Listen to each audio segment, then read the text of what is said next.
good evening, and welcome to another episode of Thought That Get Results. I'm Everett Weber Herbert, and as per usual, we are here every Tuesday evening with something at least we think is of community interest and or of some concern. And if you think that you have something which fits into that category, you'd like to find out how you can be a part of the program, well, why don't you drop us a line? Address it to the Let's Talk program in care of Vaughan Radio, P.O. Box 195, Charlestown in Nevis. Or give us a call. Our numbers are 1-869-469-1616 and or 1700. And by the way, those will be the numbers you'll use to be a part of this evening's discussion. Again, thank you all very much for joining us. This is your voice in the community, Thought That Get Results. With regard to your participation in the show, we encourage you to call in on the numbers listed, 1-869-469-1616 and or 1700. Here's a suggestion. You got a question, a comment? Perhaps you can get a pencil, piece of paper, write it down so that you're well organized. And when you're getting on the show, you take as little time as possible so that we can accommodate as many of you as we can. We ask only, first of all, you respect yourselves and then respect others, because we will not accept anything we deem not within our broadcast standards. Again, thank you all very much for joining us. This is your voice in the community, Thought That Get Results. Also, you can follow us by our YouTube channel. Click subscribe and get on to us where you see the video stream. Also, you can follow us on our Facebook page at Vaughan Radio Live.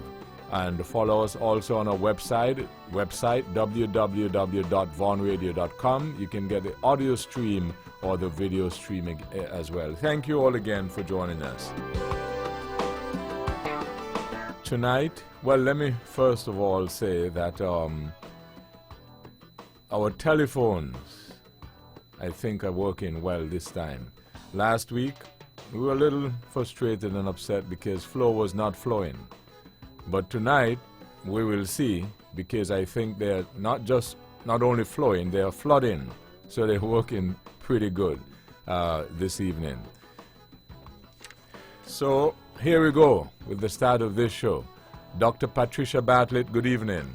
Good evening, Webo. Good evening to my fellow panelists. Good evening to the entire listening and viewing audiences. And Webo, if I may, I would just start early to send out my season's greetings to a few people who I know follow us very closely.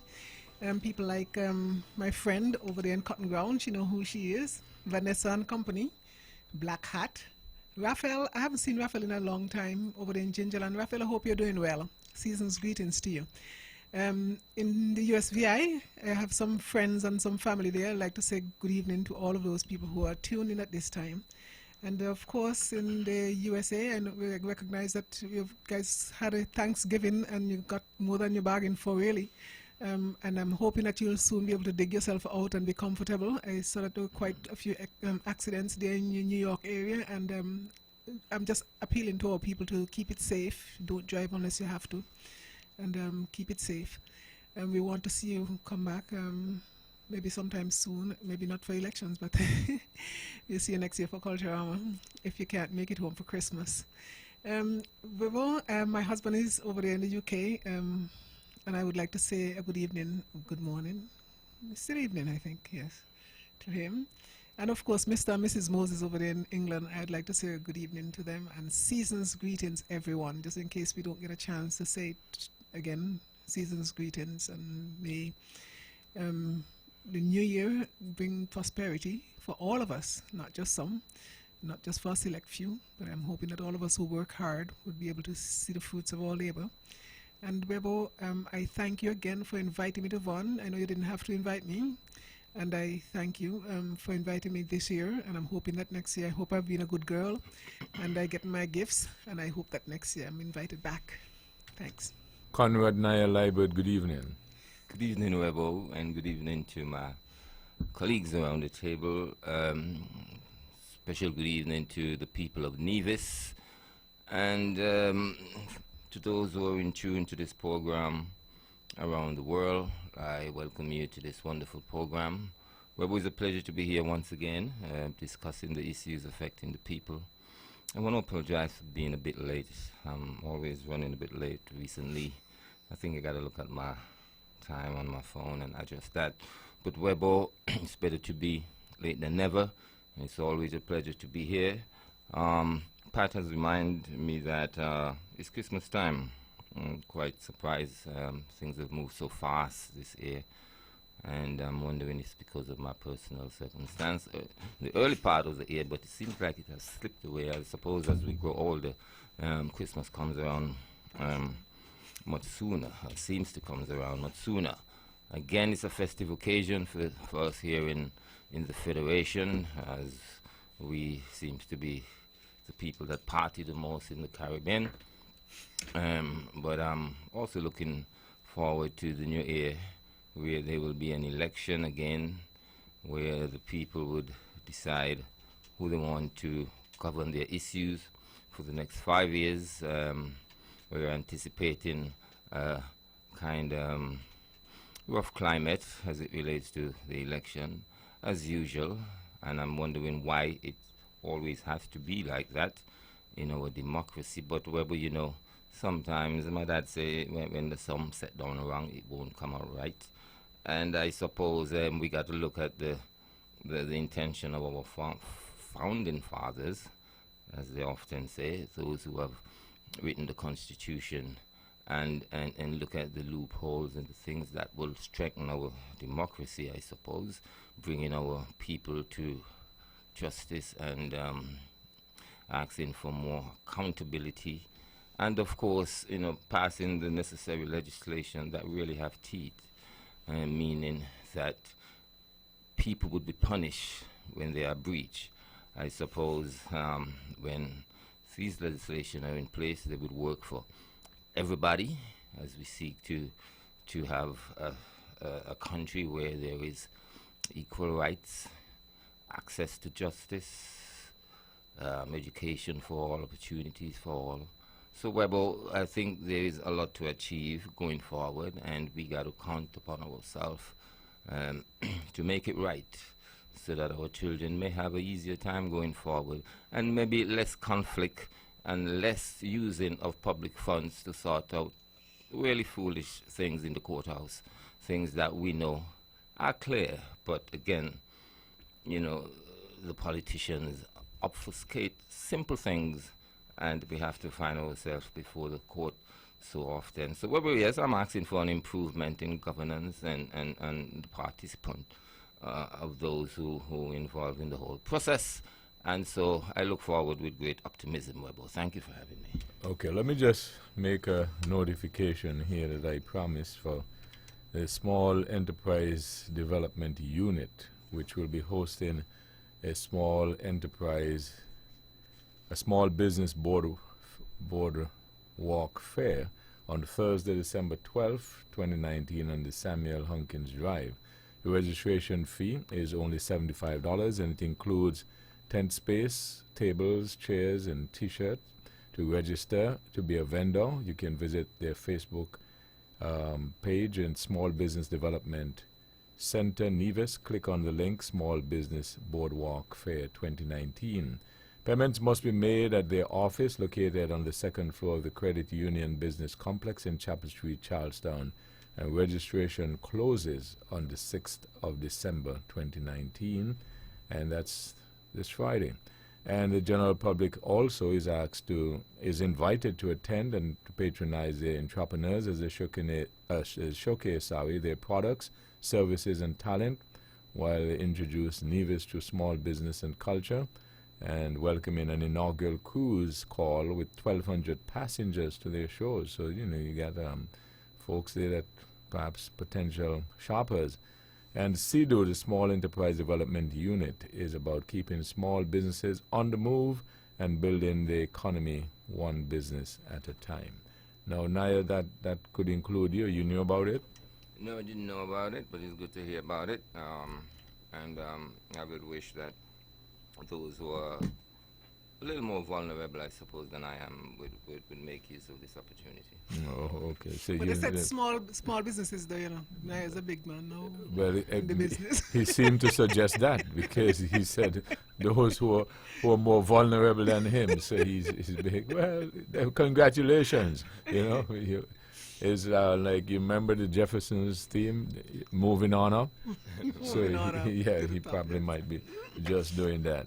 Let me apologize for Ted Hobson and Mr. Brand, the Honorable Spencer Brand. I don't think Ted is 100%, but the Honorable Spencer Brand maybe not 100%. So we wish him all the very best today. Not that he's down and out, but I don't think he's 100%. So Mr. Brand, we are with you. And Ted, a very pleasant good evening to you. Not being able to make it today, but I know that you're listening and wish you all the very best. Edric W. Stanley, good evening. Good evening, Webo. Good evening to my fellow panelists. Good evening to the people of St. Kitts and the gracious people of Nevis. Those who will be listening to us on the World Wide Web, and the two other media, I would say, Facebook and YouTube. And we ask all listeners to continue to follow us as we wind down the year 2019. Time has galloped. Just shortly, Christmas would be here. Of course, that is one of my best time of the year. Always look forward to celebrating Christmas. And like as a child, you know, there's a time when we got our bellies filled with whatever mom and dad, or mom mostly, would have provided, brought to the fore for all of us as children. And thus, we're looking forward for a brighter, happier, merrier Christmas. And it's just, how many days away? 3 from 22 days away. And thus I'm hoping that great preparations are being made for us to have a good Christmas. And I hope those who are usually engaged in nefarious activities would begin to think twice and cease and desist, and to allow all of us to have a peaceful and happy Christmas. Well, I attended the opening of the facility in Gingerland. It's a great facility, and sure, it seems as though the efforts are being made to bring Gingerland back, especially the market shop area, into a commercial hub, business activity, income producing for many of the entrepreneurs who would be participating in that area.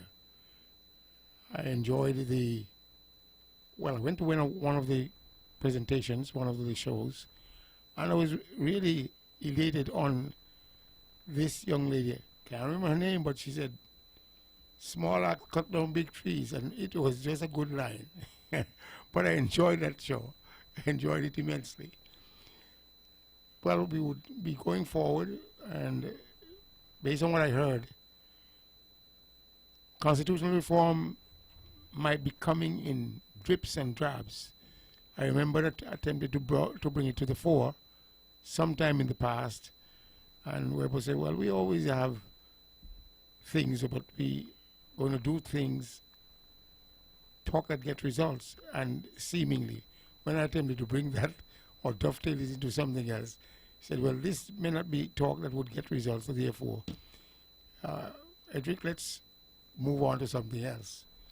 But when we look at what was mentioned recently regarding the 2-term limits proposed for the Prime Minister, it is now beginning to bring about some semblance of constitutional reform in drips and drabs. So I should say at this particular juncture that I'm hoping that another factor would be placed, because I heard one of my colleagues mention that if ladies not placed on either one of the political parties, she would not be voting for any one of them. And I attempted to put into the presentation that I my submission to the Electoral Reform Commission when they were here under Sir Fred Phillips and Mr. Rattray, that a person who participates in the election should be given the right to vote for anybody he wants to. And in that regard, if our lady panelist decides that she's not going to vote for anybody, I think it would be somewhat restricting our democracy, our democratic right to, in fact, participate in the right way. What would occur if she doesn't vote for any one of the parties? It means that her participation would not be counted. It might wind up as a spoiled ballot. If nothing is on it, then it would be cast as a spoiled ballot. If somebody is written, another name is written in, it will be categorized as a spoiled ballot. And therefore I'm saying that ballot, not spoiled. little drips and drabs coming into our constitutional reform, instead of doing it in a massive and comprehensive way, which I believe we should have gone back to the drawing board much earlier to bring about constitutional reform. But a half a loaf, a quarter a loaf of a loaf is better than no loaf at all. And in that regard, I would say, if we are getting it in drips and drabs, then we are marching toward constitutional reform in some semblance of a way. So I would say to all people, let's try and push, because elections are coming up and there are so many things that need to be straightened out constitutionally. I remember submitting 18 points in that presentation, and I am almost certain that Naya was of age when that reform process took place. Pat also was at a certain age of maturity, but I didn't really see their names on that document. So many other people's names were there. Honorable Mark Brantley, the Honorable Vance Amory, the Honorable Joseph Parry, and so many other of our people who are at a certain level of competence, I would say, or intellect. But my two colleagues here, I didn't see their names, so I wonder why they didn't participate. But anyhow, I hope the next go around they would find it possible to get their names and ideas, thoughts, written or put in print to be part of that exercise. And sometimes we categorize as well, not great thinkers, but some of us are. And when you find yourself among those people, your name is among those people, those other people, you can categorize yourself as a deep thinker. So, Webo, I will leave it there for now.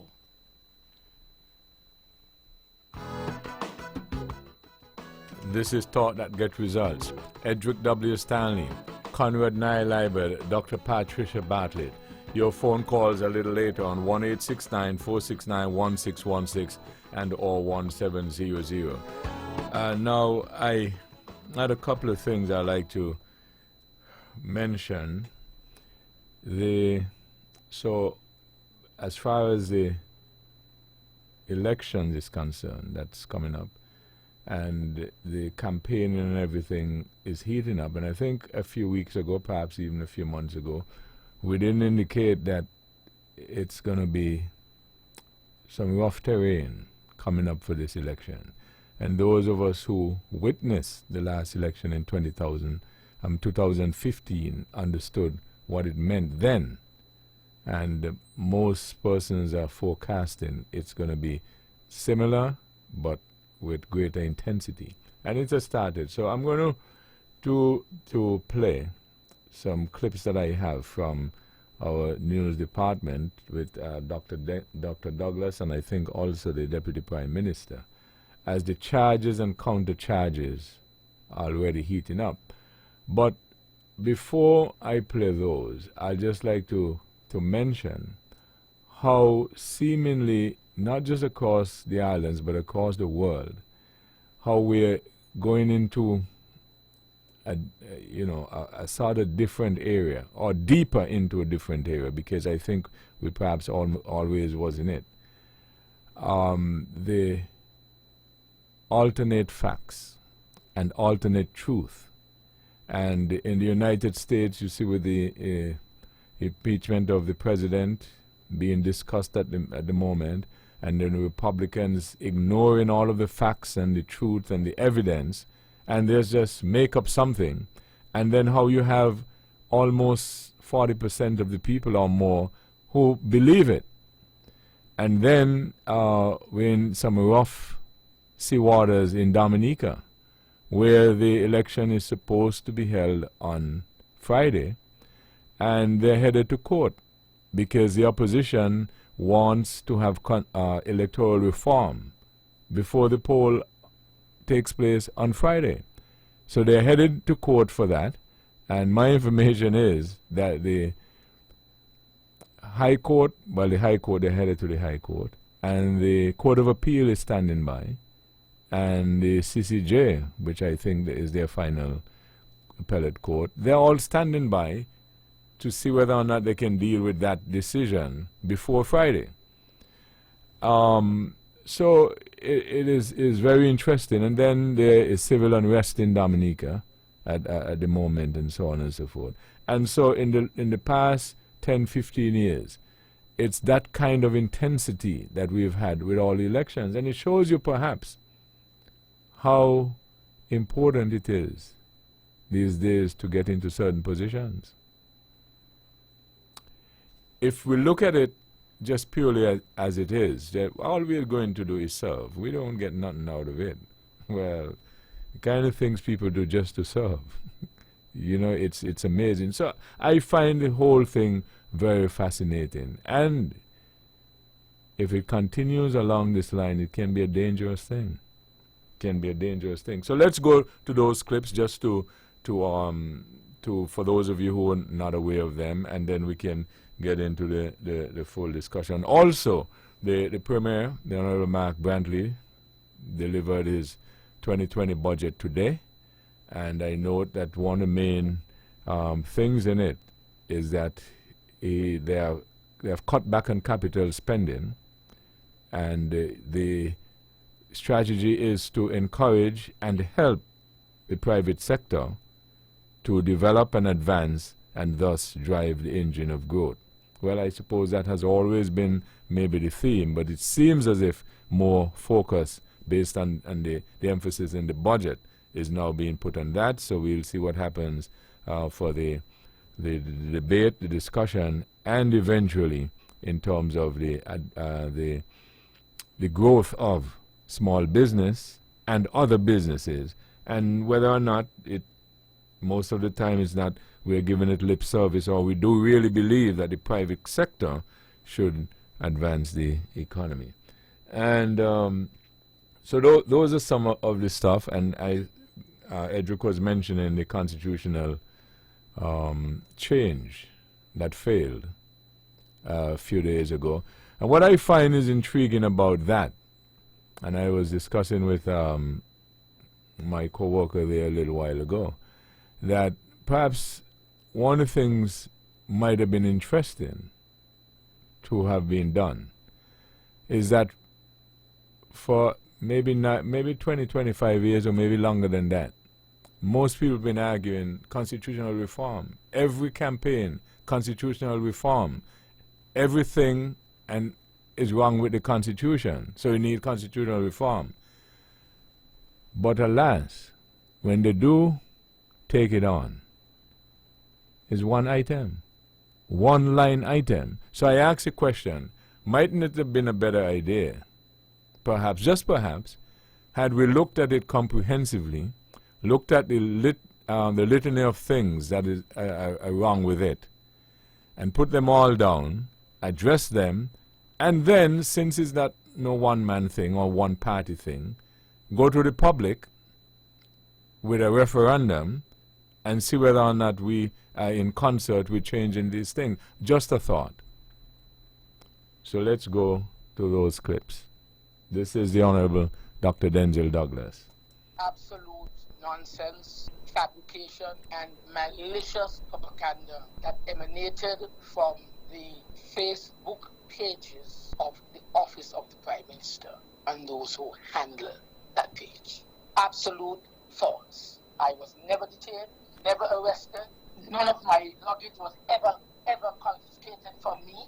I was away for 1 week, came back here with this false, malicious rumor and propaganda perpetrated by my political opponents. Okay, let me just give some backdrop of that. What happened was there was a story circulating that he was detained in England. He was traveling. He had more than the stipulated allowable amount of cash that you can travel with without declaring it. In a sense, they said he had $98,000 in different currencies. And that is what he was debunking or dismissing. So let's go to the next clip. I made, as you would have known, 2 weeks ago, a statement. It had over 10,000 views on Facebook Live pertaining to the judgments against Lindsey Grant, our Minister of Tourism, and Ambassador Powell with regard to the misappropriation of their clients' funds and being found guilty of breach of trust and their fiduciary responsibilities. And I called for their immediate resignation. And I called that they be removed from the register of the agents who are serving in the Citizenship by Investment program. I've asked my lawyers to look at the matter to see what can be done, because we know it is a Facebook posting that is usually come under a pseudonym of someone who speaks on behalf of the Prime Minister of St. Kitts and Nevis. Okay, and just some context with the last comment. Again, he was referring to the allegation, and again, most of these allegations normally end up in, well, I'll have to speak to my lawyer whether or not we will have it sued, and it will end up in court, etc., etc., etc. So let's go again. There's another clip from Dr. Douglas, and then there's one from the Deputy Prime Minister, the Honorable Shawn Richards. I understand it's a major problem because none of the leaders of the other two factions that support him in this unity team, that is the Premier and the Deputy Prime Minister, CAM and CCM, they are saying we are not going to identify him before the elections as a possible Prime Minister if they happen to get enough seats. So he has a real problem. It is provocation in order maybe to try to push off elections all the way down. He said he has until August. But I said to you, if the 16th of February comes next year and we are not yet at the polls, things will change. So that is, of course, another comment in terms of the campaigning and his reference to the opposition arguing that the unity is in disunity and so on and so forth. So here's the final clip that I have. This is the Honorable Deputy Prime Minister. Saying absolutely nothing of what the leader of the opposition is saying. The unity government remains a unity government. We have said quite publicly that we intend to support Dr. Harris as the next Prime Minister for St. Kitts and Nevis. Unlike the former Prime Minister who had a motion of no confidence looming over him for 2 years, this isn't the case with Dr. Harris.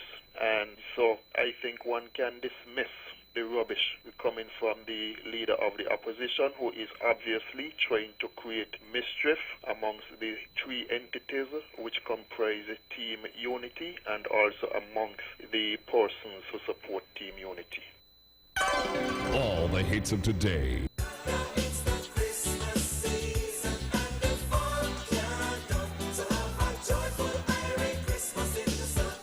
And memories of yesterday. Do you mind sing one time. Make this Christmas mean something. Keep listening to Vaughn.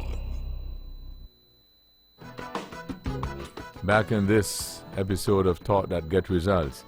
So we've made the comments and concerning the different topic areas and the last comments specifically on St. Kitts and Nevis. Dr. Bartlett? Well, I'm starting to get a little uncomfortable with the rhetoric. I really don't see the need for it, you know. This power at any cost, I just can't wrap my mind around it, really. You know, I just can't reconcile, you know, this kind of, I mean, that is just not us, you know. Within recent times, and for the past couple of cycles, I realized that things have been, you know, getting from bad to worse. I mean, it is, you know, we're graduating, we're escalating, and that is not necessary. And I'm hoping that the electorate is paying attention, because I don't think that what we're hearing from the politicians really reflect the spirit of the people of St. Kitts and Nevis. That is not us. What I recognize is that, and maybe I may be wrong, I don't know, I hope. But we have imported some influences into our elections, you know, and I don't think it's for the betterment of, you know, advancing our fragile democracy. People are putting up themselves and saying that they want to serve, but really, it seems to me that they really want to be served. We see what's going on in Dominica, and just today I got a message from a friend of mine, their colleague, and he was saying that he was just moving from one point to the next, you know, to go to visit his mother, and he was tear gas. You know, he just happened to be in the wrong place at the wrong time because he was passing and didn't realize that they had some protests in the area, and he got tear gas. Now, how did we get there? We have some people calling themselves political consultants, you know, and the kind of things that they're instilling in our politicians, it is scary from what I've been hearing, you know. People burning down things, and, you know, you burn down things to intimidate people, you burn down things to get, you know, sympathy votes. You sometimes don't even know why are we engaging in this level of, you know, hostility towards each other and hostility towards the country. Because at the end of the day, the place, we get a bad name. Everything is black, you know, and we get a bad name, and all because of power. And that's all it is, Rebel. People who want to serve, you see them in the communities doing things, serving. These people who claim that they want to serve, most of them never done anything at the community level. And then they put themselves up, spend a few dollars, and say they want to serve. The electorate need to wake up and pay attention, or else one day we're going to wake up and, you know, can't get outside the gate. Because once you start this violence, because sometimes it's not what people say, sometimes it's how they say it. You heard the clip a while ago, or we all heard the clip a while ago, which made reference to the deadline as far as, you know, the opposition is concerned. And if that something doesn't happen, then things gonna change, you know. I mean, I don't think we should be tolerating that kind of garbage, you know.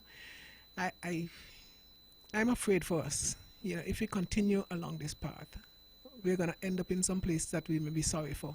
Because where things start, that's not where they end. And I would just like to caution, and I say it again, I would just like to caution our politicians, especially those in Nevis, to stay clear away from these people who call themselves political advisors or whatever they call themselves, because they're not bringing anything good.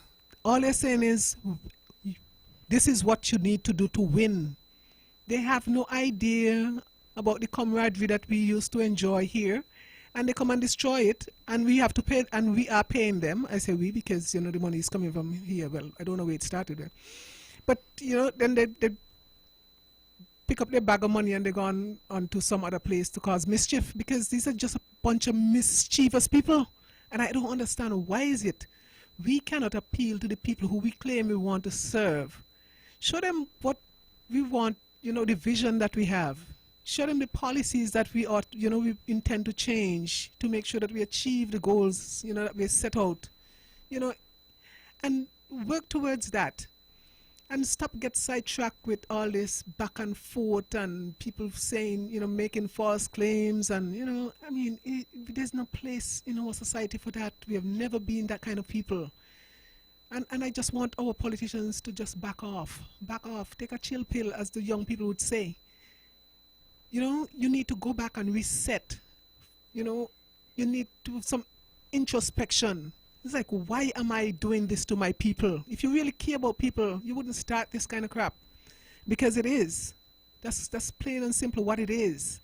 This back and forth and trying to tarnish each other's, reputation, because some political advisor or whatever they call themselves would have come in here, don't know you, don't know us, and said, this is how you strategize to win. All you need is just to convince one person more than the other person, and you got it. That's all you need. And if you can't do that, then I don't think you really deserve to be representing people. So I just want to appeal to our politicians, please do not, I'm sorry that Mr. Brand is not here, because he has always been a likable guy, and I'm hoping that he doesn't get infected with this, thing that is going around. But it's about time that we stop. It can't just be win at any cost, and all. We just not setting a good precedence, because we have young people who are looking on, and this kind of tribalism and this fighting, I don't think that, we're ready for this. Dr. Bartlett, maybe I don't know if it can be debated under the heading of the chicken and egg situation, because can one not reasonably conclude that it's yielding results from the same electorate that you are cautioning to beware of it? You know what I'm saying? Otherwise, they would not have continued to do it. Well, the truth of the matter is that they're doing it on both sides, and people have taken sides, and people no longer very discerning, it seems like. There was a time when we used to start conversation with, you think it is right? Well, nowadays, people don't consider right, they don't consider right. They just do it because it's expedient, and that is, it's such a regrettable position for us to be in. But Naya has his team, and no matter what Naya does, we can't see that Naya is wrong. And so then you would concede or agree then that it has already infected the electorate or the population?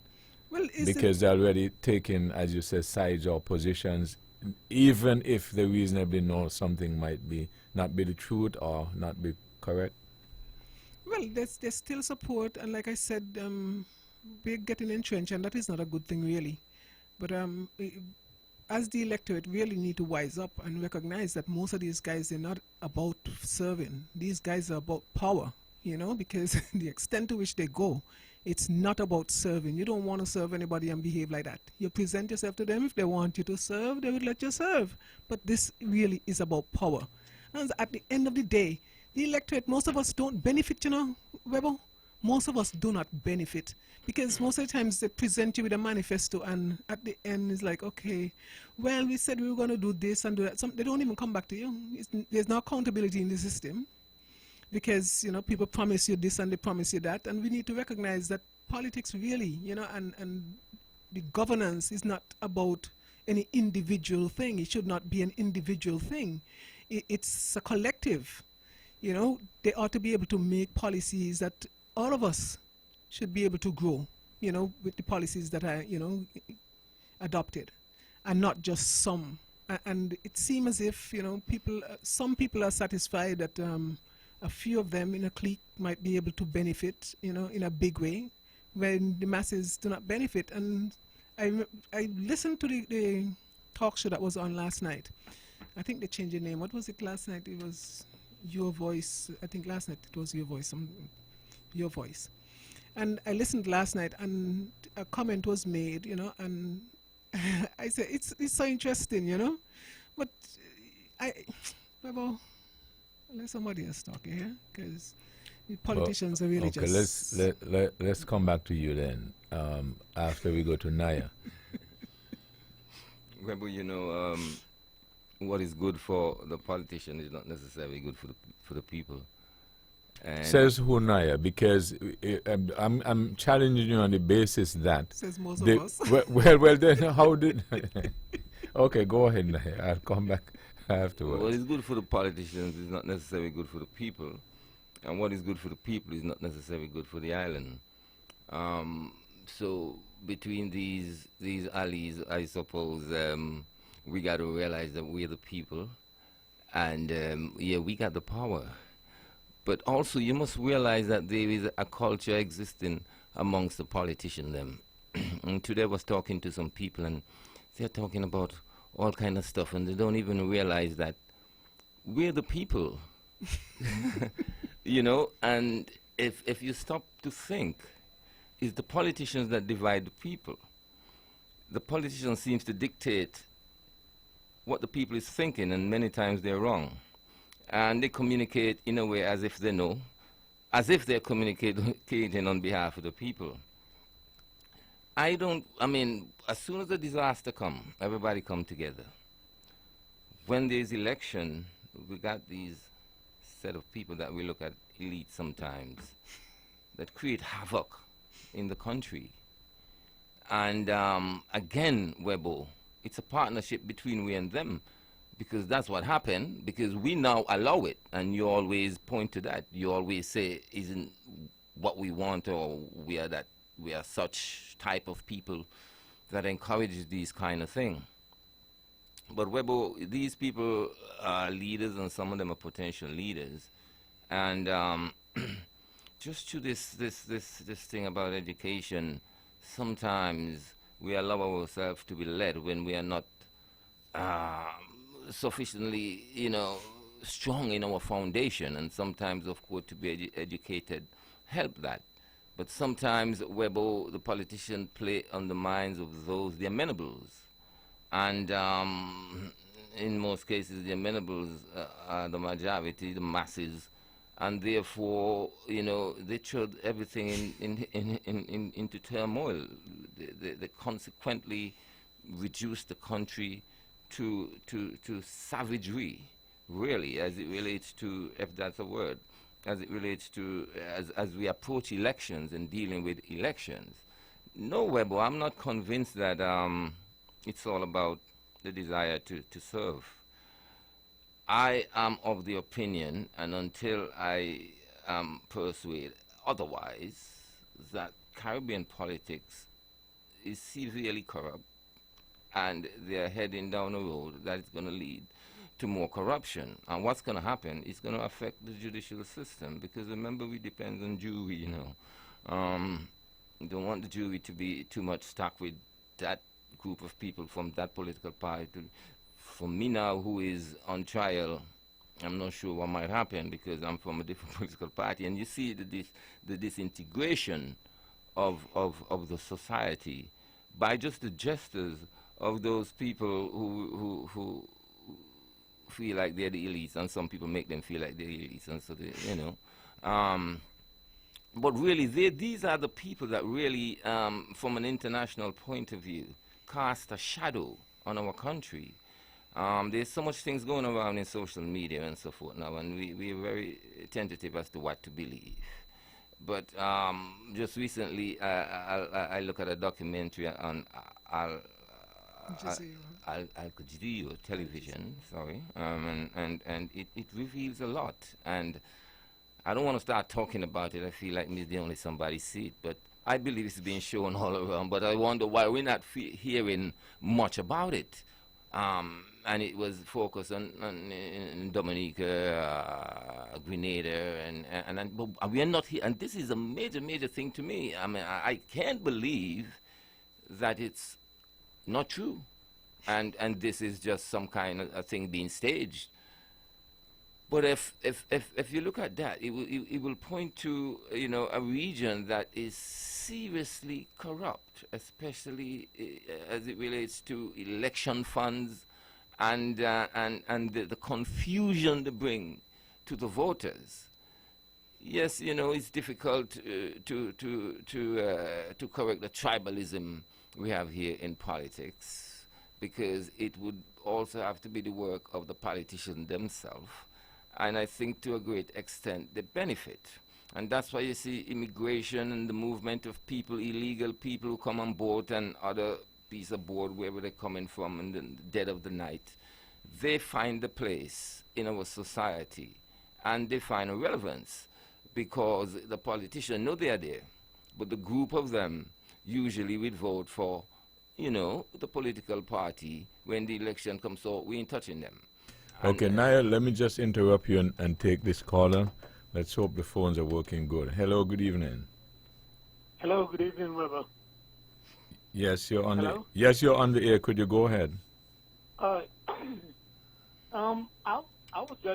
driving home from Washington, D.C., and in the opening remarks of Dr. Bartlett and Naya, two lines jumped out at me. One, Dr. Bartlett says she welcomed all nationals home, not for an election, but maybe for culture. Wrong. And then in Naya's opening remarks, she says, an election is coming, and we would have the right to choose who we want to govern our affairs. And he was so right. He was so right, and he was right behind answering Dr. Bartlett's opening remarks. I listen over here. Okay, thank you. Naya? Yeah, well, the present rhetoric looks like they want to turn back, you know, the tap of violence here in St. Kitts Nevis. Nothing much has been going on in terms of, you know, that type of thing we've been experiencing, the gun and the murdering and so forth. But with this kind of rhetoric, you know, you wonder who is really responsible for this, you know, kind of behavior we have. You know, I mean, what's going to happen after 16th of February? And what you plan to do before? Let's don't go down that road, really and truly. Enough time, it's just talk, you know, because they can't really bear the consequence and the fatigue of the results, to be quite honest with you. But some other people, some other less educated, you know, impoverished mind out there is going to pick up the mantle and get him or herself in trouble, you see. Whereas the word is being uttered by these people who could afford to dilly-dodge and hire a lawyer and, say leave this, if they wish. and walk away and don't even have to work again in life, because they probably have all the money they need. Yet, you know, these kind of words going to play in the minds of some people and turn them into something else. You know, bad people, bad behavior during the election. So it's really sad. It's really sad. I'm waiting for the day, Webo, where the public can really see all of them across the board as a group, which we must be very watchful and mindful of, and call upon ourselves to really be honest as it relates to going forward the progress of our country, and be critical of it too. Be critical of it, because these people earn a lot of money, you know. You know, these people earn a lot of money, you know. They take too much money from the treasury generally. That's my thing, you know. And so they are paid to disrupt, you know, a society and cause, you know, serious consequence to the vulnerable and the poor people, really and truly. I'm vexed with them, and I'm waiting for the day, Webo, that the people can see them as a group and really realize that, are they really different? Because you cannot really, you know, on a philosophical level, find much of a difference. Some of them good looking, some of them not. But you don't see no difference in their intention and even in their achievement. So we probably have to look for more workable people, you know, more reserve on who are more reserved and not bringing threats, you know, throwing gas, to a small spark of fire, really and truly. We're asking for better. We're asking for better. Here in Nevis, I'm asking for betterment in terms of our development going forward. In a general sense, I'm asking for betterment and more honesty, more transparency in the people we put up, and the revolution in the ways we look at the people that we vote for. And hopefully maybe things may change. Edric. Well, you mentioned in your remarks regarding Trump and the people and the Democratic Party, seemingly Trump's support has not waned, has not been reduced. And it doesn't mean that the people are misled. It's just that these people are hanging on to something that is self-serving. You can't tell me that you'd hear and see the truth and still deep down deny it. You're a hypocrite if that's how you end up concluding things. But it seems seemingly, Edric, if it gets you the prize, that is what seemingly is, at least in the short term, that seem like what is driving persons, no? Well, I got written here, the end justifies the means, which means if you're doing something, you do what you have to do to get the benefit when it reaches to the nth degree. But it doesn't mean that he's right. Well, let's bring it closer to home. I am saying to our people, begin to think for yourself in terms of listening, hearing, watching, as the case might be. And you will be able to determine a traitor. You'll be able to determine a misleader. And you'll be able to determine people who are in there only for themselves. And it's not difficult to come to that conclusion, Webo. You have to use your God-given senses and ultimately make a determination as to where right is and where wrong is. Here, we know that the people who are vying for public office, they have, in fact, invested time, effort, money to gain the people's trust through the avenue of influence. And with that avenue of influence, they ascend to power. Once they have acquired that power now comes back to rule and to lead. So it doesn't take a rocket scientist to figure it out. The simple rule of thumb I have for myself, I have to be able to produce and be self-reliant, not to be lazy. So I cannot be manipulated to support something that I know that is not right, wholesome, truthful, as the case might be. We are looking for our country to go upward and onward in the right way. And therefore we must look for the people who can catapult or drive our country upward and onward in the right way.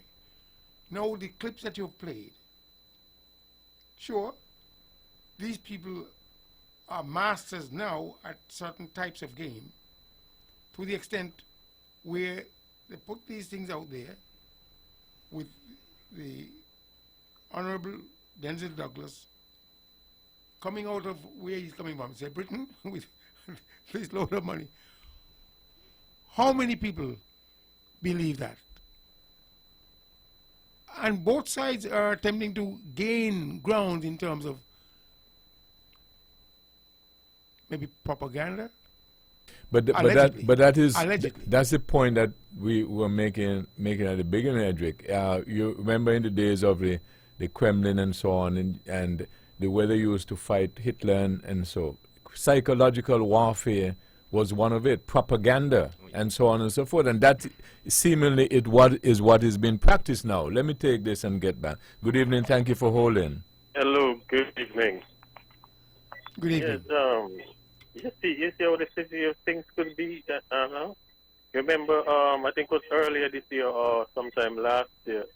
Remember the same Denzel Douglas was accusing the Prime Minister for taking bribes, some shoes and watch and all kind of stuff. And he had press conference in the Parliament. He said the Prime Minister should resign, the Prime Minister should this, the Prime Minister should that. Well, I don't know if what they're saying about him now is stuff, right? But in the Parliament, they think him about it, and he ain't say nothing. So how come now? So what should he do now? What should he do? He was asking for people to resign and all kind of stuff that they should do, you know? So what should he do now if that is so? You know, because if that is true that he had that kind of money with him, and this, I believe some kind of investigation would be done in England, you know? So what should he do now? He should be his own example now. What should he do now? And the next thing he can do, and listen, the Parliament the other last week, right, about the bill that they had in with the 2 terms for anyone who wanting to be Prime Minister. And to me, firstly, Patrice Nesbitt, Connery, not even talk about Marcella. Marcella, you know, she done up there in age, so I think Patrice is still got to be in the 50s or 40s, I don't know. But you want to tell me that these guys, you put yourself in something, okay, in a political party, you join a political party. Your position in the political party is to stay where you are. If you're a lemon in there, you want to be that lemon all the time, you don't want to be at the top one of these times. And you're in a party with a person who seems like he would never power. He wants to hold on to power all the time. So you tell me that a bill like that, you refuse to support it, where you're going to put terms limit on the person now. So the person now ain't got no choice now. The leader now in your party now doesn't have a choice. He has to, you know, he can only be there for 10 years if so, right? And then somebody else in your party has a chance to get that, position. But Yes, caller, might I yes. engage you? Of course. You would agree that is not everybody, A, wants to be the leader, and B, has the acumen to be the leader, right? That's true, everybody, but you want to tell me that, okay, here in St. Kitts, right, there are 8 seats. In Nevis, there's 3. They want to tell me out of them 11 people, because these 4 parties now seems to be joining now. Okay, 3, we have 5. 2, the 3 that make up the government, and the other 2 at position. So and tell me, these 11 candidates, only one person in there have that ability or want to be Prime Minister? Well, nobody else, none of the other 10 think that they could be Prime Minister. but based on studies, generally speaking, they say that if there is a group of maybe 100 people or 1,000 people, only one of them is a leader. Ever heard that? One of them could be the leader at any one particular time. No. What I'm saying is that there's a view that I'm not speaking about politics. Yeah. Per se, I'm saying that generally speaking, they're saying that for every 1,000 people or 2,000, whatever the high number is, of that group is only one of them will be a leader. Yeah, but that person ain't gonna be forever. Even if it's okay. That's how to think. That person is not gonna be forever. So nobody else. Okay, nobody I got else you. Well, within that. all right, right. I got that. Let me ask you this: what is your overall view, though, of the rhetoric and the truth and the alternate truth and facts and alternate facts, and seemingly people are taking a position or a side and buying into it, regardless of whether it's factual or not? You mean what the position and the thing about the Mr. Douglas? No. I'm speaking general. What is happening these days, including let's use United States, where if you watch the impeachment of the president, Yeah. and then you watch the facts that are coming out, and then once you're in the Republican Party, for instance, you say, "Well, I don't want to hear it. I don't want to see it. I don't care." But that's how people seem to be taking things now these days. Right. So So that's what I'm asking you. What is your personal view on it, generally speaking? You think we should go down that road? No, we can't go down and blow up in the face at some point in time. Okay. All right. It's like we just say you keep sweep stuff under the mat. Okay. All right. Thank you very much. Let me go to this caller. Good evening. Thank you for holding. Everybody is a ruler in their own category. Yeah, but your ban is not lifted yet, though. I will lift it at the end of the year. So next year you can call, okay? All right. Yeah. Okay. Who was it? Edric? Yes, well, I was somewhat wrapping up because it is a recurring occurrence, and in that regard, we have to begin to get wise and at the same time be self-sufficient enough to have the backbone to see right, understand right, and call it right, and to see wrong, understand it wrong, and call it wrong, and ultimately go forward, and you could tell whomever the person who is attempting to influence your thinking with propaganda to tell them, no, it's not going to happen. It's not going to work. So that's where you think we should go. That's where we should. How close you think we are to get to being there? We are far away, unfortunately. And when I say we are far away, it's based on the fact that people have been categorized as party followers, party members, and there are other things that are in the mix where the person is likable, and in that regard, you just don't want to be disloyal to that person and ultimately become disloyal to your own self. Because to thine own self be true. And if you begin to cultivate what I was saying in terms of being a hard worker, accumulate, and then you build your own base for strength, you ultimately, when the time comes, can tell the person who is trying to influence you against your will, I'm not going with you. I don't think you deserve my... But this is a light moment. It's easier said than done. Oh, quite so. Because remember, quite so. A long time ago there was one fellow who was very bright and another fellow who was not so bright. And the fellow who was not so bright was able to influence the bright fellow to go up the gut to pick mango and not go to school. Remember that? I remember it very well. Oh, okay. Good evening. Thank you for holding. Good evening, Mr. Weber. Very interesting program tonight. I listened to a call a minute ago concerning about resignation and resigning. It is funny. It is interesting. I listened to a week ago. We're talking about proper news, proper information.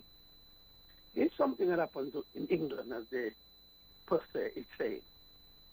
Would you think that situation would not have been vigorously checked out? Hello, Mr. Weber.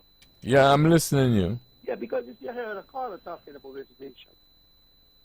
You see, sometimes we keep saying that people must come clean. And I see the evidence here tonight. No, we had a situation with Lindsey Grant and Donald Powell. That is in the public domain. He came from the courthouse. We had before this, years ago, Lindsey Grant with his marriage situation. This again, there is a situation in Nevis with the situation with Mark Bradley and this Jones story. Now, today, are we dealing with the situation as it is? Now, again, we listen and talk. I hear Mark Bradley, which everybody saying term limits. Why Mark Bradley don't take the term limits to the parliament in Nevis? That is my question for the evening. You guys have a lovely night. Okay. the last question, why Mr. Brandy don't take it to the Parliament, from a factual standpoint, Mr. Brandy will be wasting his time and the people's time, because taking it to the Parliament in Nevis will be what you call null and void, because that's a federal affair. Well, which I believe the caller knows. It was in the Charlestown Accord that the Prime Minister would serve 2 terms. Yeah, but the question that I was addressing is it federally. No, the question I was addressing, the caller is suggesting by Mr. Brantley. You know, I sorry Mr. Brand is not here again, because the here again is the argument that I made, or the proposal that I made, that Mr. Brantley needs a good press secretary who can answer on his behalf, because I was about to tell the caller again to call Mr. Brantley tomorrow night and ask him why didn't he take it to the Parliament. But the truth is, and I understand sometimes people just say things, but that's a federal affair. You cannot amend the Constitution in the Nevis Island Assembly. Right. So, you know, people, so that's the answer, caller. If you're more genuine in you know, seeking the information, that's the answer. But alternatively, though, they could take it to their party level. If they just want that their leader just serve 2 terms, they can very well effect it right there. But not that's correct. That's correct. That they can change. That's correct. Not only at the party level, they can take it on an individual level.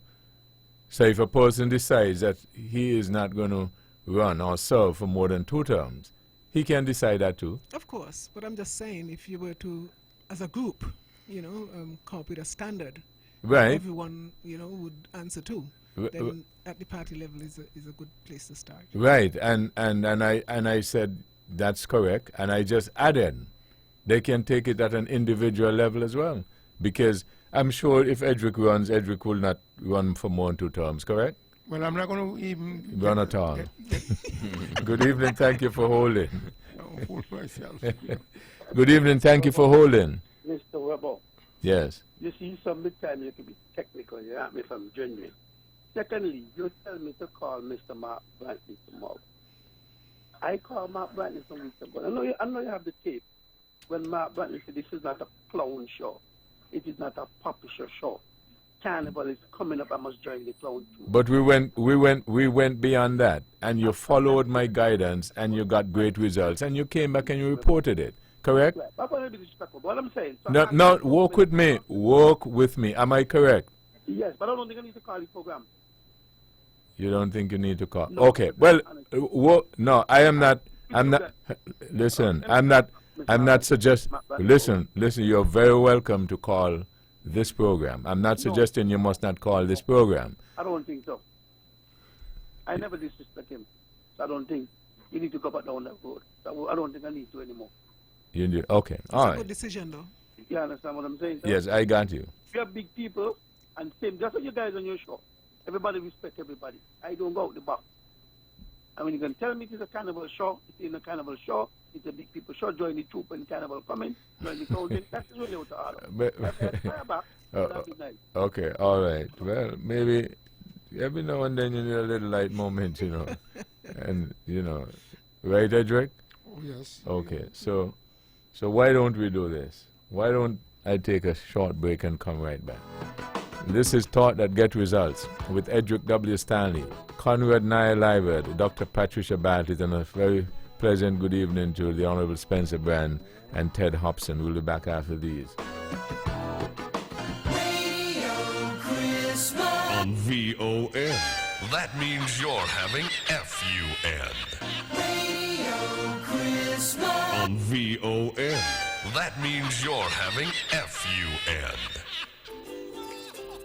Builders Paradise is offering a large variety of floor and wall tiles at very competitive prices. We've got over 2 million pieces in stock, lots of different styles to choose from. Whether you're renovating or tiling a new house, Builders Paradise has what you need. Oh, and remember, we're open all day Saturday to serve you better. Call them today at 466-4938. Christmas radio, Christmas radio. It's a radio Christmas. This is the powerhouse of the Eastern Caribbean, Vaughn Radio. Back on this episode of Thought That Get Results with Edric W. Stanley, Conrad Nye Liebert, and Dr. Patricia Bartlett. Yes, Edric. On Monday evening, the group that is on, is it known as the Voice of the People? The program, The program. Or the organization? The organization. I think it is the People's Democratic Alliance. Okay. What happened? You want to join? No, well, news reaching my desk said that one of our panelists is part of the group. Maybe it's fake news. I hope nobody brings fake news to my desk. But if that's the case, I understood that they are gearing up to, in fact, becoming a political party. So my follow-up, barring the information that might have been fake news that brought to my desk, I'd asked Pat last week if she decides that she's going to Okay, let me just take this and I'll come right back to you. Good evening. Thank you for holding. Very good evening, brother. How are you? Fine. Good.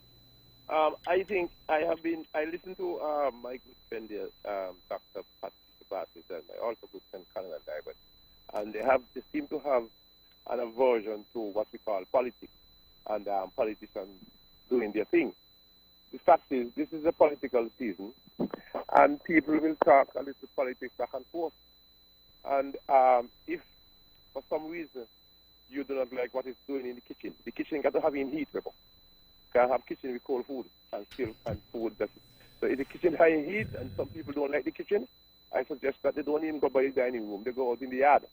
Because really and truly, in the kitchen, there must be, sometimes they do a little back and neck, sometimes they do some steak, sometimes they do some fish, but sometimes even stuff hot water boil over.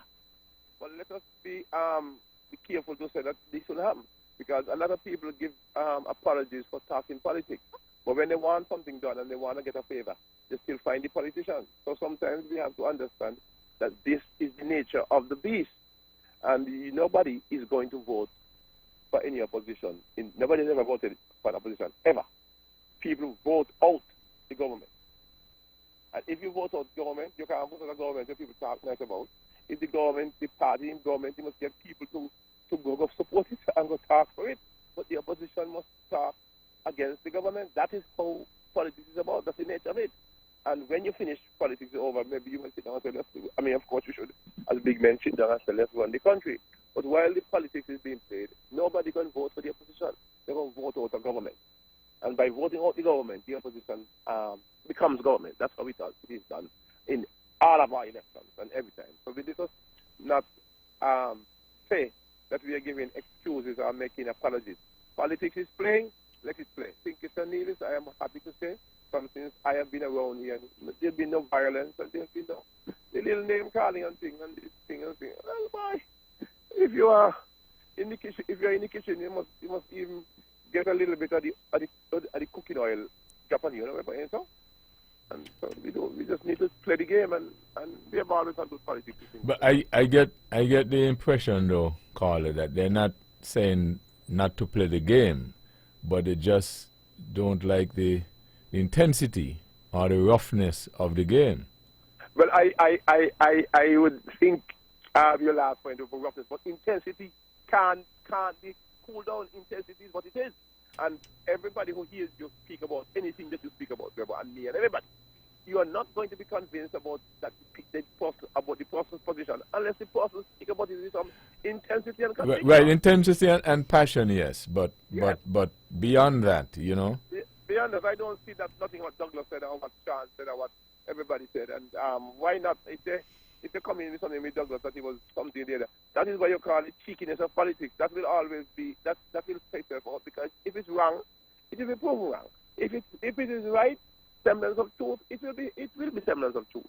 And let us see how people must have politics is propaganda and people. And so let us play it and keep ourselves all right, because at the end of the day, when it's over, and even when there are some friends of mine, when it comes to politics, it took 6 weeks or so. They hardly say anything to each other. When they finish, we find a way to have a meal and to have a drink and to laugh. So I think that is the nature of it, and I don't think that we should denigrate it, because that's what it is. I mean, the doctors, the medical doctors talking, the lawyers talking, the vets talking, the teachers talking, teaching, the press people talking, press. Come on, the realtors talking real estate. Let everybody talk what they talk. Okay. That's what it is. All right. Yeah. Okay, thank you very much. Edric? Yeah, I was with Edric. Yeah, okay. Let Pat follow. To respond?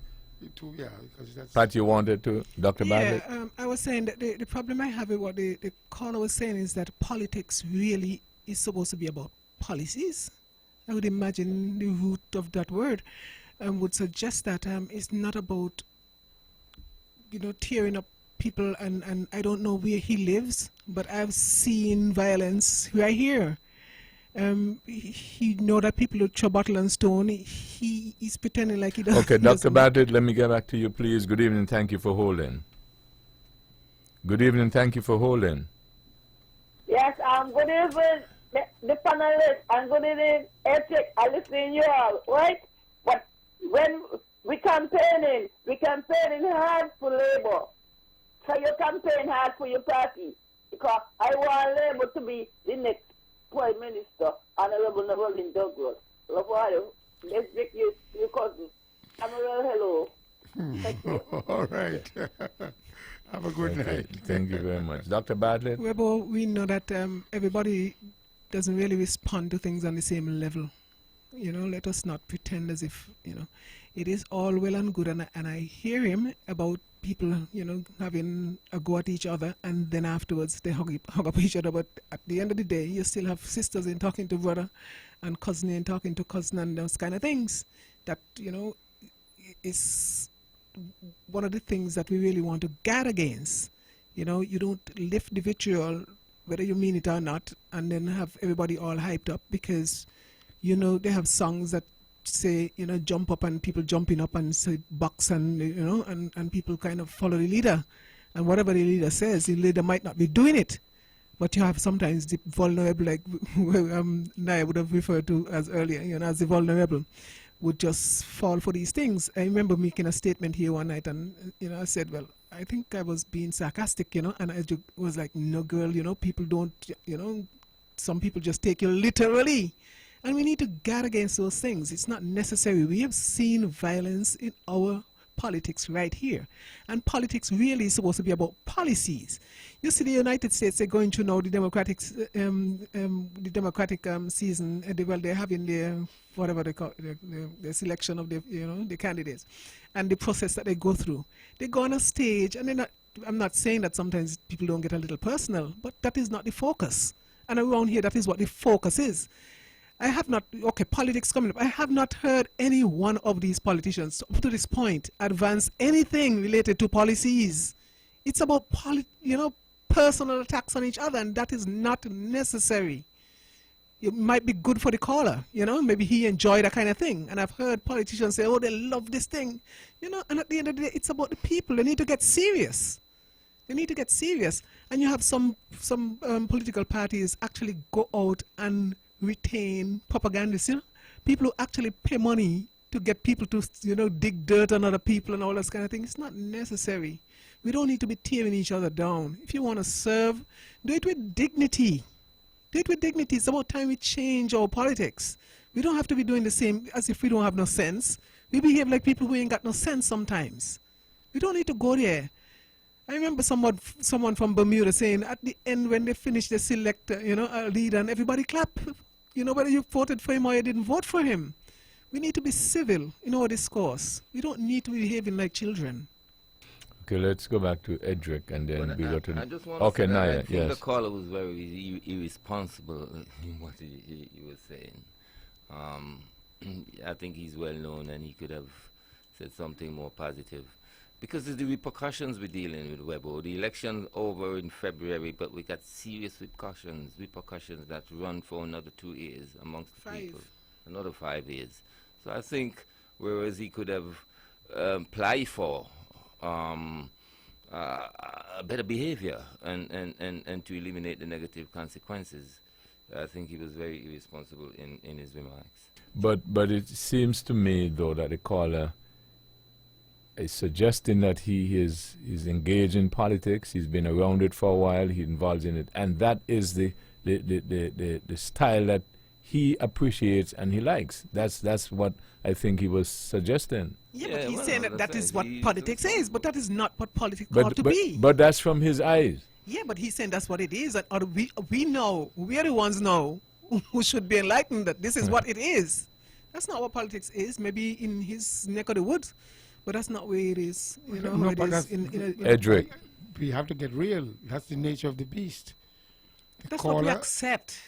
The caller is Level. just identifying the realities of the game, and when he enumerated doctors, lawyers, teachers, he's just saying everybody has their game, and when they go to the talk shop, and ultimately whatever comes out in the wash comes out in the wash. But the nature of the game currently in our nation or in our communities, in our constituencies, is that you face reality, you say what you have to say, as I mentioned earlier. The end justifies the means. And you're not going to tell a politician to say something which he knows not going to benefit him. And consequently, he will go after his opponent with dirt, whether it is manufactured by him or the propagandist, as the case might be.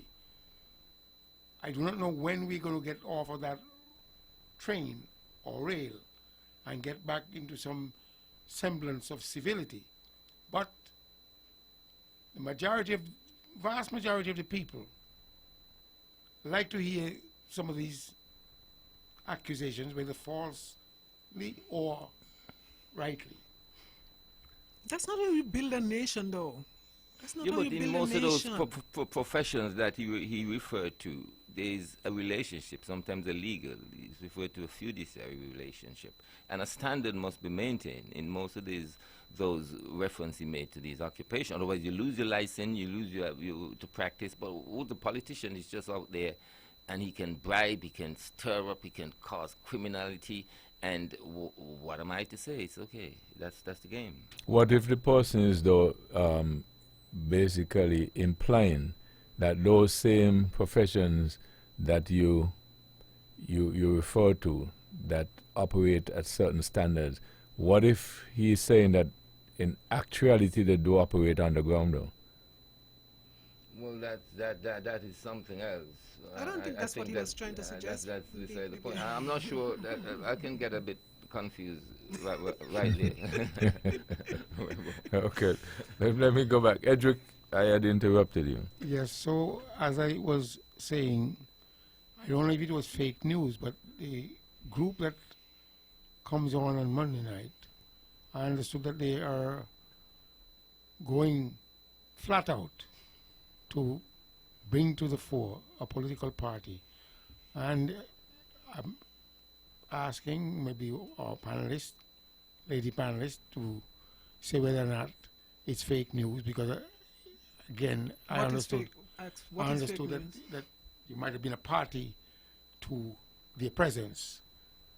And ultimately, if this is the case, which might be able to give you the launch or the lift,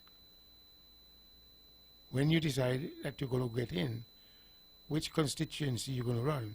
I mean, we spoke of it off ear, but at the same time, I would like to give some ear to that ear.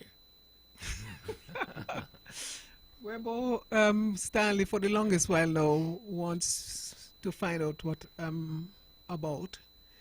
Dr. Bartlett, while you think what you're about, let me take this and come back to you. Thank you. Good evening. Thank you for holding. Yeah, good evening. Well, let me say this, right? When you look at the whole political thing here in St. Kitts Nevis, right? I'm not going out of St. Kitts Nevis. Here and they're looking at it. These people who are running for political office, most of them, when you hear rumors that this person was paid by the leader of this political party to run. And I actually heard one of them here in St. Kitts after his demise with a political party admit, yes, he was paid. And he, up to now, he ain't get all his money. Right? Up to now, he ain't get all his money. So when you hear these guys, taking a stand like they are giving a script to, to take, for instance, the parliament that we had there where Congress and these guys think. And all of these men just saying one thing. Like everybody are given a script by somebody, and we just saying things. Nobody seems to have a mind of their own. Nobody seems to have a independent view. And these people, these sirs and these ladies that say that they have degrees, they have all kind of degree and all kind of stuff. So I wonder now, what should we be putting these, accepting these people with degrees now to talk about their leaders for us? But caller, let me ask you this. If we or you, if you or I or the others don't want to accept them, we don't have to, because we have the same rights as them to put ourselves up, no? That is true. But but if you don't have money, because the thing now in politics is money, right? If you don't have money to pay people now and thing, because the political thing gets so now that for you to win something, you have to be paying people. Yeah, but on the other hand, to me, you are disconnecting me, because you, for instance, you call and you're making some points and in an effort to persuade, correct? Mm-hmm. So why can't you get into the arena, make those points, and in an effort to persuade the electorate? When I say you, I mean you plural, not you personal. I know. Me or anybody else. Yes. Can go and try to be different to what we have now. Yes. Yes. But you're not gonna be accepted by the party, and would you get enough people to form a thing, or you just want to be an independent person? No, the point about it, if you have an idea and you believe in it, you go and you work.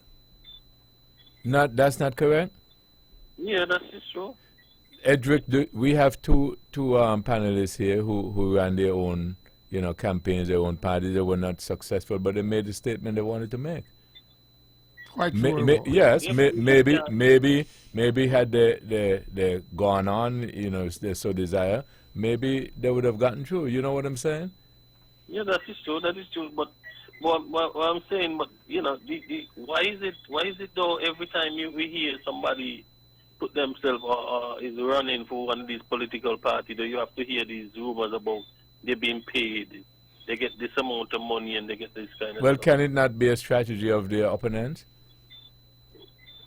Could be, but how things be today, I don't think so. You don't think so? Okay. I don't think so, because after hearing that one admitting, yes, up to now he ain't got the amount that he was offered. He was told that he was gonna get that thing. Let me ask you this: if you were to hear that Mr. Stanley is being paid not to run, you would believe it? If he paid not to, yes. People do that. Yes, it's true, because okay. So that's what I'm asking you. If you were to hear that, would you believe? It depends on who the person is. Because no, but I'm asking a specific question. And that's why I said it depends on who the person is, because when I was going on to say that if that person is a popular person within that community. Well, that's Mr. Stanley. I'm speaking about Mr. Edric Stanley, who is on the program. I said if you were to hear that he has been paid not to run, would you believe it?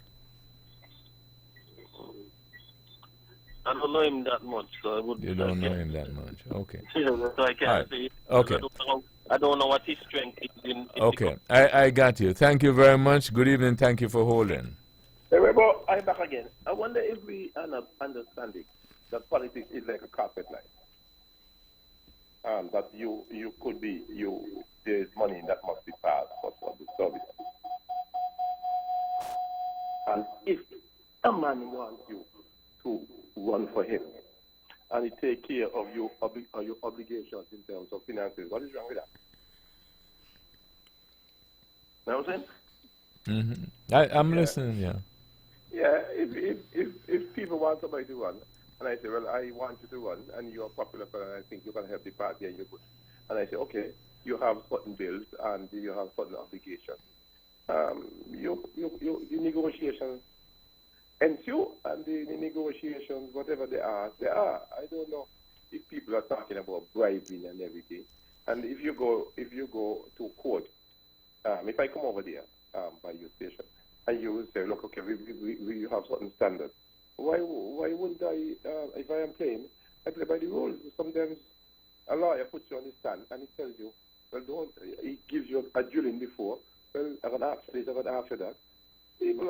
People can't just say that it's wrong for you to tell people what they ought to say, because every one of us is happy if somebody guides us through life, and there are paths that we probably walk, that we want a little guidance. And I said, well, if politics is in, I said, okay, I want a person to run for me. I go and tell him, well, boy, you have your mortgage, you have your family, because people have those things. No?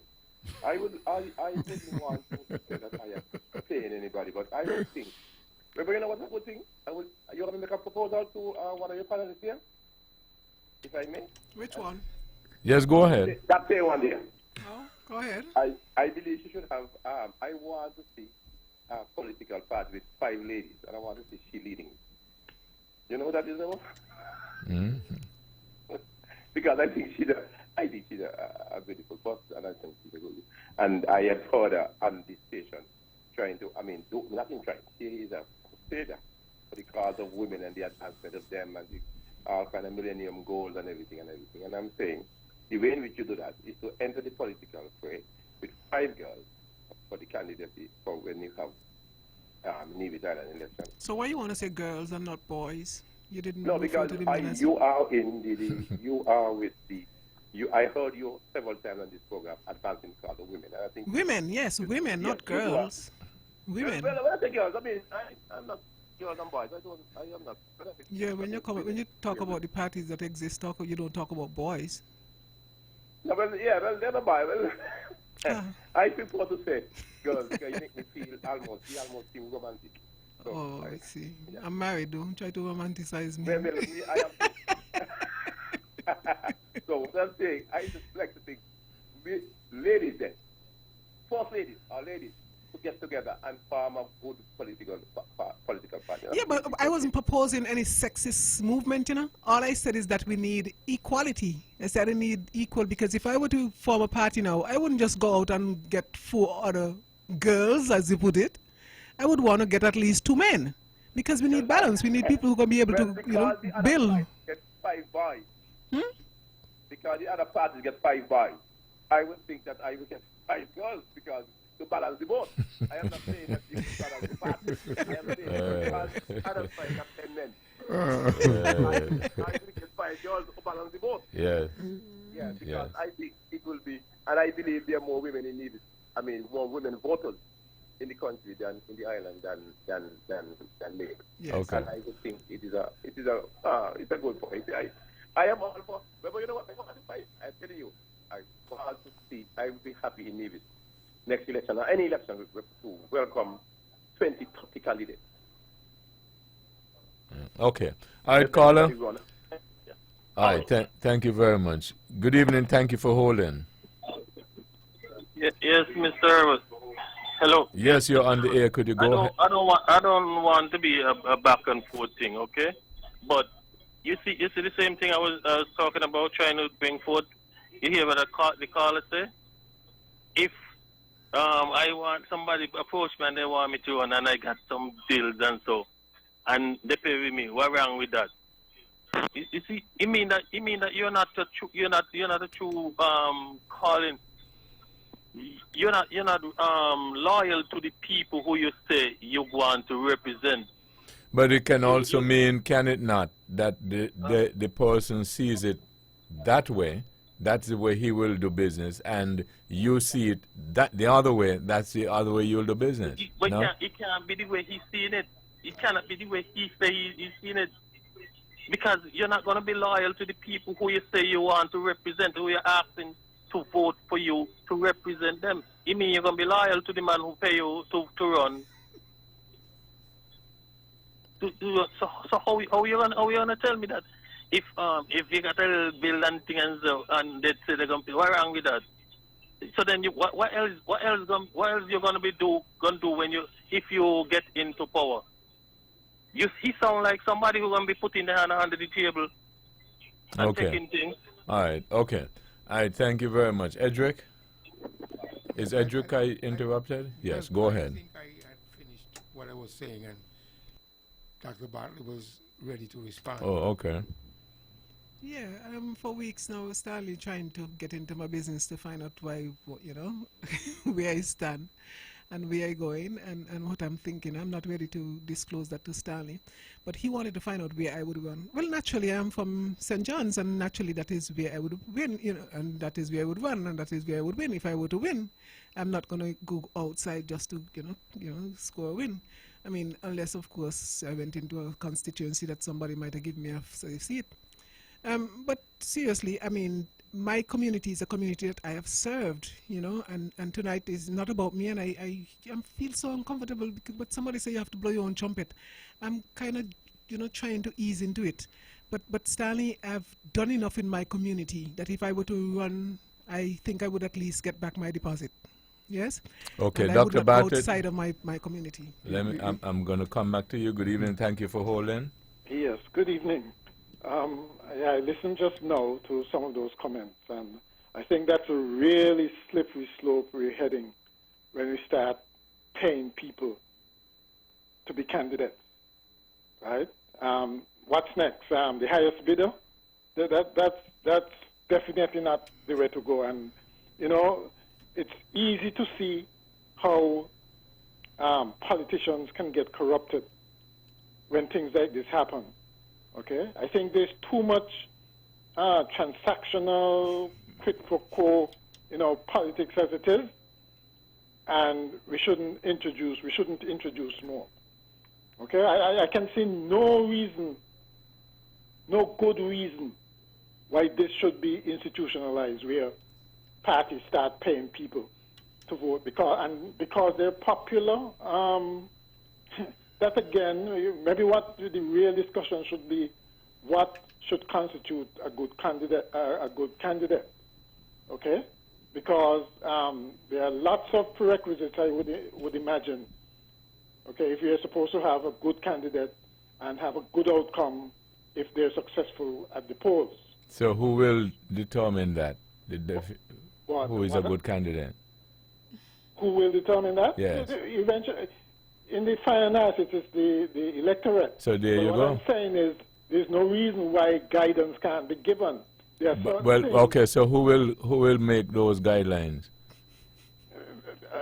Civil society can make those guidelines. Put another way, the electorate.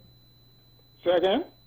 You said civil society can make those guidelines. Yes. And I'm asking, put another way, the electorate. No, I'm thinking, for instance, of groups. Let's say, for instance, the Bar Association, who, are really? much affair with things like laws and the requirements. So the people like the Bar Association. NGOs, yeah. But quite apart from that, though, I mean, and there's no. Why don't work with me? So Work with me. Uh-huh. So you said that people like the Bar Association and so on must put the guidelines as to who should be a good candidate. Among others. Yeah, I got. That's why I said. So people like those should, in your view, make the guidelines on who should be a good candidate and thus be able to run, right? Yes. Got you. I mean, there are, and of course there are prerequisites that don't we all want honesty from our politicians? Don't we all want competence? Right? Don't we all want commitment and you know, some sort of charisma? You know, there are some basic prerequisites that I would imagine. Right. And so you would not leave those decisions up to the electorate. Right. Eventually, it's up to them in the final analysis. Right. But they can be guided. But they should be guided. I got you. Yeah. There's no reason why they can't be guided. I got you. Yeah. Yeah. Okay. Yes. Okay. All right. Yeah. But is the sounds caller like China. is the caller now looking at it from the standpoint of China? The elite picking from who they think are members of the elite. Okay, you group? said the elite. Dr. Batty said China. Now what you say? Boy, that's a state of affairs. Okay, let's go back to Dr. Batty. Yeah, and I was just responding to Stanley. Stanley said that, you know, last week Stanley challenged me, and it was off, yeah, and he always bringing things on here that, you know, we have a little thing on the side, but, you know. A light moment. He always bringing your business in the public. Yes. Okay, go ahead. So last week on the program, while we were on air, we was talking about David and Goliath. And then off the program, he looked at me as if I were David, and he said, "You're going to lose." But I was like, I'm not even running, Stanley. You know, make that, you know, make that prediction when I run. But I think it's I was David. I was trying to suggest, yeah, because we were talking about David and Goliath, right? Go ahead. I think it's in a different context, but go ahead. Yeah, because Let's right hear away where you you're tell going. me, right away you said to me, "I go lose," you know. But you know, sometimes you know, wherever you see people suit up to go run, you know, and because you see the guy, you know, warm up and stuff like that, you know, and you say, okay, he look like he go win, you know, and he come and he does his stretches and all the rest of it, and the other person they just cool. But anyway, I have not sent out a challenge to anybody. All I said was when I offer myself to be a candidate, or you know, to the people, it would be on not my record as a politician, but it would be my record as a community person, you know, because that is indeed what I have been, a community person. I didn't have money to do things, but I have done things in my community, you know, notwithstanding. And that is because I genuinely have a love for people, and I've represented my people, you know, in small ways, and I don't shy away from those things, but the time will come when I would at least put my profile out there, and if it measures up against yours and, you know, and you fall a little short and you have more money than me, then you just might prevail. I don't know. I'm just saying, you know, that I think that I as it relates to what I would have done in my community, I think I stand a very good chance, and, you know, a better chance than many in terms of what I think the potential outcome could be. But then again, politics is a strange game. Good evening. Thank you for holding. Good evening, Dr. Barton. Caller, do me a favor and turn your radio down, please. We're getting a feedback. I just want to say to Dr. Bartlett, we're looking forward to that day when you put your profile out there. Good night. Good night. Well, I would say, Webo, that historically, the people who became candidates have done things in their community. You're not going to operate in a vacuum. You can't operate in a vacuum. You can't just come and say, I'm a candidate and I'm going to participate in the election. It doesn't work that way. Sometimes it is premature with reference to people who enter the ring or the fray or the game. But if you were to check what they've done, they have done something in their community for people to have known them, and sometimes it is quite the opposite in terms of the results. There are people who in fact got into the fray, have done a lot in the community, and the numbers just don't reflect that. in terms of the support or the lack thereof. Right, so that's politics. But that's... And then you have some people who would have done nothing, but you have, other things for them, I am not sure. Other things going for them. Well, can you identify anybody who, in fact, attempted to run and did not do anything in the community? Yeah, I can. Well, and so can you? No, I can't recall, because I believe firmly that anybody who offers him or herself to be a candidate would have done things in the community. They are known in the community. And as a result, they become a participant. The results in terms of the number of votes they would have garnered would not be equivalent to what they have done in the community. I mean, I could remember when I participated, there was another gentleman here who's been writing in the paper, and he's been well known in the community, but eventually he got maybe just about maybe 2 votes, 3 votes, as the case might be. Who was that gentleman? What? No, that's public information. The person who ran, you said, right? Yes. So it's not a secret, is it? No, it's not a secret. So who was the gentleman? No, he wants me to name names, but he can't name any. It was Mr. Manners, all right? Okay. Which one? I can't Can't remember his name. Okay. All right? But I'm just saying to you that these are people who have done things in the community, and I don't think anybody is crazy enough to say they're going to offer themselves to run and not have done good things, a lot of things in the community. Or some things. Your former manager told me the next time you bring up, you mention about your running, to tell the would-be participants of new parties and new candidates that he no longer works for you. He is available to work for anybody else. Well, that's all right. Well, I don't fear that comment at all, because you're happy to have him leave. Well, listen. I'm We listening. know exactly what transpired. What transpired? It was a mole. You started a mole in my campaign, and he is fully aware of that. But it's a light moment for now. I mean, now it's a light moment. You understand? But those days it was serious. It was serious, man. Serious. When you found out. Well, I found out. When I found out, you were. You were fired. No. Did you fire him or he no, leave? No. The campaign ended. Okay. Campaign ended, and they had a party at my place. I gave them money, and they all had a good time. Oh, really? Yeah, I'm telling you. But you've that's got part of the game. You really got experience, Edric. Yeah, You know maybe that's part about of the it. game. Yeah. Yeah. But it was a good one, Webo. It was a good one. I gave it, and only 1 month I took when I entered the race. 1 month. And you did not have the kind of name recognition No. that you have now. All I That's found why I out was always that- maintain, based on my feedback. Because I go all over the place trying to have a conversation, and they have to talk about Edric.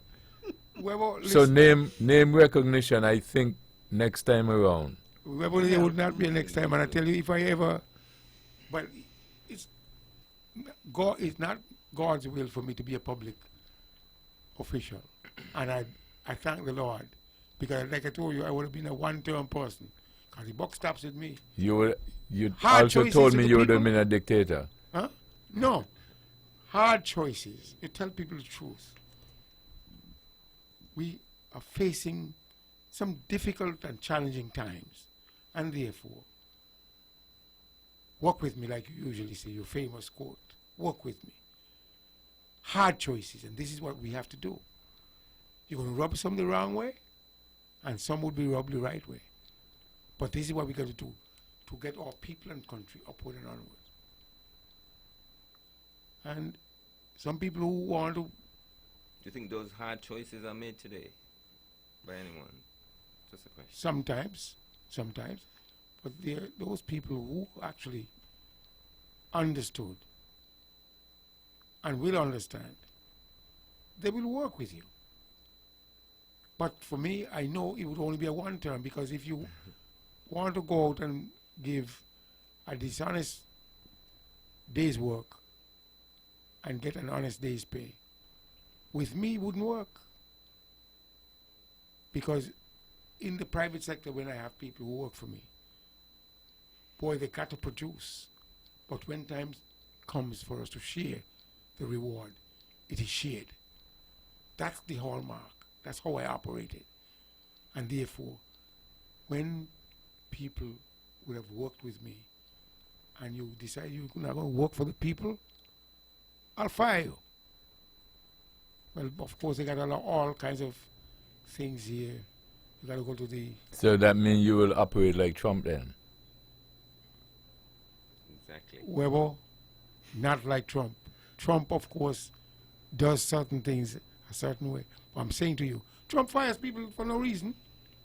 But you just told me that you'll fire them. No, I'm saying to you, Webber, the mandate is to work for the people. And it will be demonstrated as if you are working for the people or you're in there just working for yourself. Hard choices, poor country, and we all have to, all hands on deck for us to go forward and upward. And in that regard, if you are not a player for the people, by the people, of the people, then your tenure would be cut short. What's so wrong in that? Our community and country. In a fair system, though, that happens. Our country and our community are making a clarion call for this kind of leadership. And for those who are serving the public, they're expected to serve the public in a fair way. You go out to give an honest day's work for an honest day's pay. And as a result, we will have a much better society. There's some people who are just destined to be lazy and expect when pay day comes, they will reap their full reward. It shouldn't work that way. I lead from the front. I work hard. I go out every day and work because I must produce. You work hard? I work hard. Who told you that? Who told me that? Yes. My own standards, Webber. You told yourself that? Well, I know so. Self-assessment. I know that, Webber. I know how much I put out. It's a model.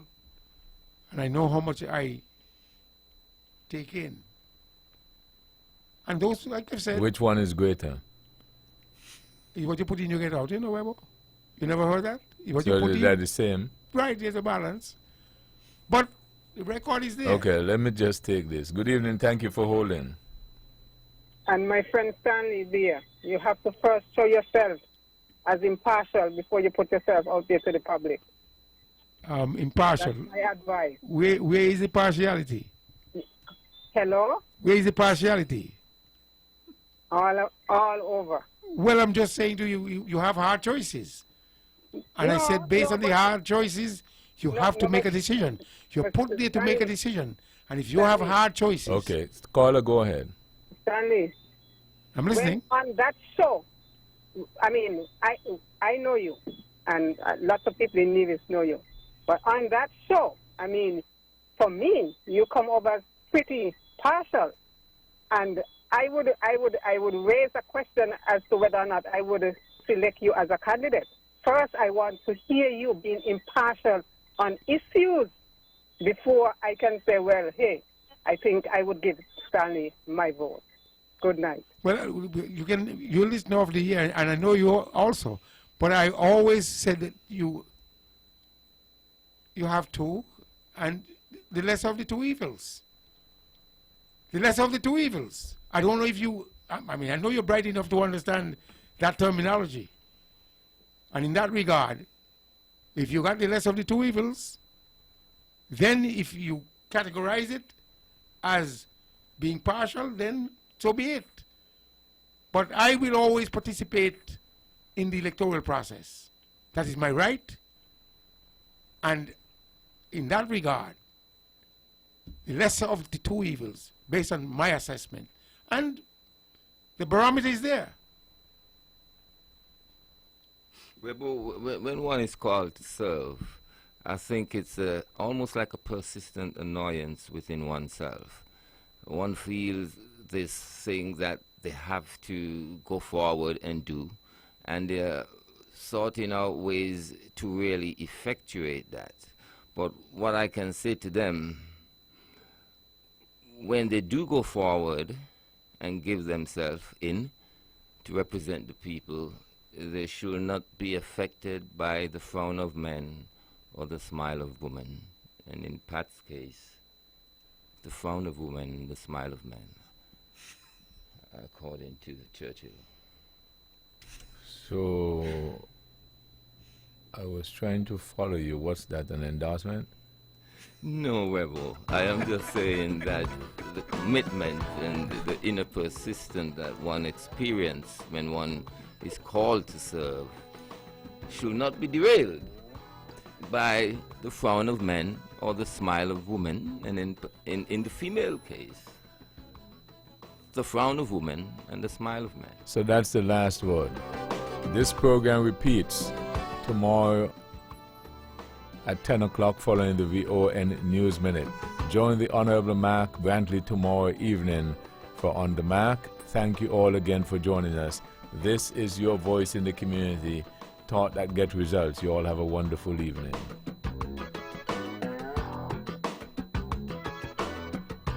The views and opinions expressed on the preceding program were solely those of the participants and do not necessarily reflect the views of the Nevis Broadcasting Company Limited or its advertisers.